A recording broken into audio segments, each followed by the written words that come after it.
बिस्मिल्लाहिर्रहमानिर्रहीम।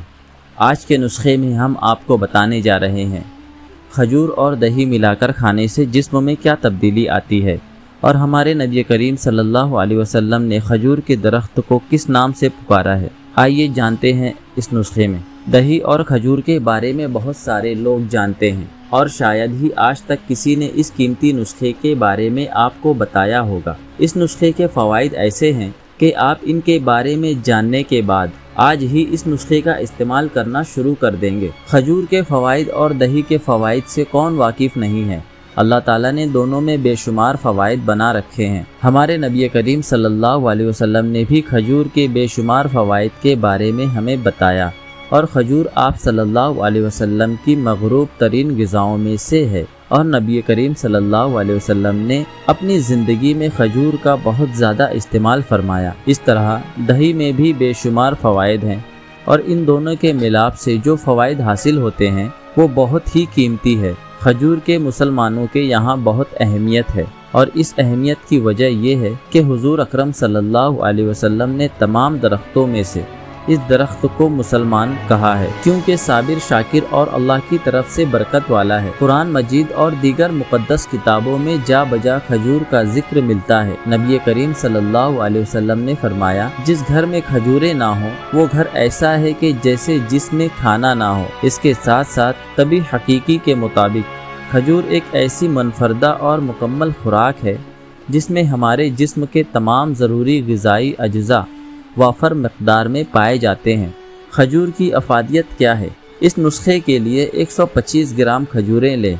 अब इन खजूरों को साफ़ करके इनकी गुठलियाँ निकाल दें और खजूरों को महफूज कर लें। अब इन खजूरों को बहुत बारीक बारीक, लंबा या गोल काट लें। अगर बारीक कतर ना सके तो फिर इसे हवन में पीस लें। अब 1 किलोग्राम दूध डाल दें और ब्लेंडर कर लें। इस वक्त तक ब्लेंड करें जब तक जूस जैसा ना बन जाए। इस दूध में 1-2 चम्मच दही डालकर रख दें।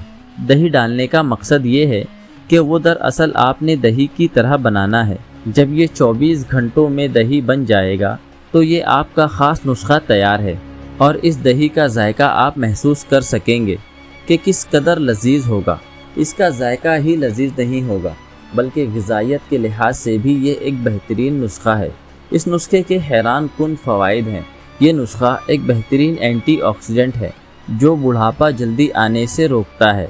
खून की कमी के मरीज़ों के लिए इंतहाई मुफीद है। आसाबी कमज़ोरियों का बेहतरीन हल है। पेट के अमराज के लिए मुफीद है। जिगर के फेल को सही करता है। जिस्मानी मेहनत करने वालों की थकावट को दूर करने में लाजवाब है।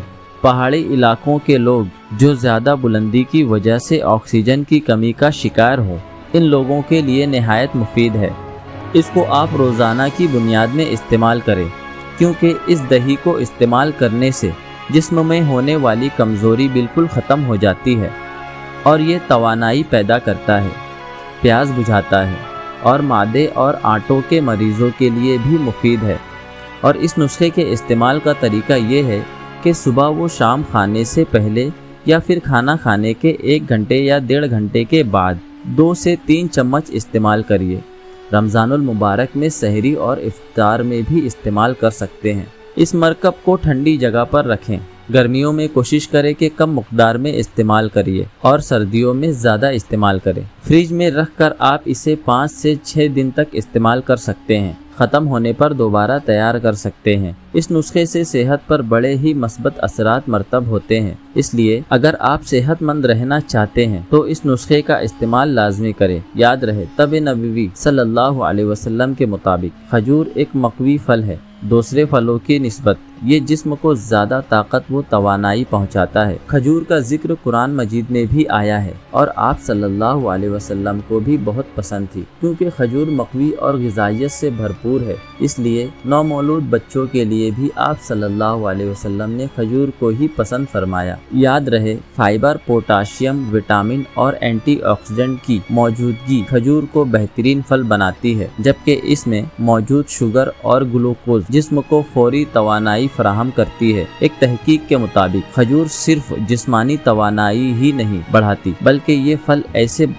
फल इसे बरकरार रखने में भी मदद देती है। तब भी माहिरीन के मुताबिक खजूरों में कार्बन मौजूद होता है जो हड्डियों की सेहत को बेहतरीन बनाने में मदद देता है। एक और तहकीक में ये दरियाफ्त किया गया कि खजूर में मौजूद मिनरल्स जैसे फास्फोरस, पोटाशियम, कैल्शियम और मैग्नीशियम हड्डियों को मजबूत बनाकर हड्डियों के खड़ेपन के अमराज के खिलाफ लड़ता है। इस तरह माहिरीन के मुताबिक खजूर में फाइबर की मिकदार बहुत ज्यादा होती है जो कि निज़ाम हाजमा के मुनासिबत अफ़आल के लिए बहुत ज़रूरी है। फाइबर के इस्तेमाल से कब्ज़ की रोकथाम होती है जबकि आटों की सरगर्मियाँ तेज़ होती हैं। एक तहकीक में बताया गया है कि जो लोग रोज़ाना खजूर खाने के आदी होते हैं इनका निज़ाम हाजमा दीगर अफराद के मुकाबले में ज़्यादा बेहतर काम करता है। याद रहे कि खजूर खाना जिस्मानी वज़न में कमी लाने में भी मदद देता है। इनमें मौजूद फाइबर पेट को ज़्यादा देर तक भरे रखता है जबकि ब्लड ग्लूकोज से रोकता है।